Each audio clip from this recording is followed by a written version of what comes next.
मित्रांनो, नुकत्याच झालेल्या पोलीस भरतीच्या परीक्षेत विचारला गेलेला प्रश्न 20 वजा वजा म्हणजे काय करायचं भागिले, ठीक आहे, अधिक अधिक म्हणजे काय करायचं गुणिले, ठीक आहे, मग पुढे आहे 16 भागिले, भागिले म्हणजे काय आहे वजाबाकी, ठीक आहे, मग लिहायचं 4 गुणिले आणि गुणिलाला काय समजायला लावलेलं आहे अधिक, तर हे आपल्याला सोडवायचं आहे।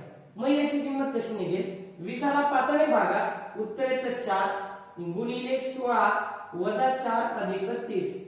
आता सोडचोक झाले 64, 64 वजा 4 अधिक 30, 64 मधून 4 गेले उरले 60, 60 मध्ये मिळवले 30, 30 आणि 60 झाले 90, तर या पद्धतीने उत्तर आलं 90। ऑप्शन ब हे करेक्ट आन्सर आहे। अशा पद्धतीचा प्रश्न या पद्धतीने सोडवायचा। धन्यवाद।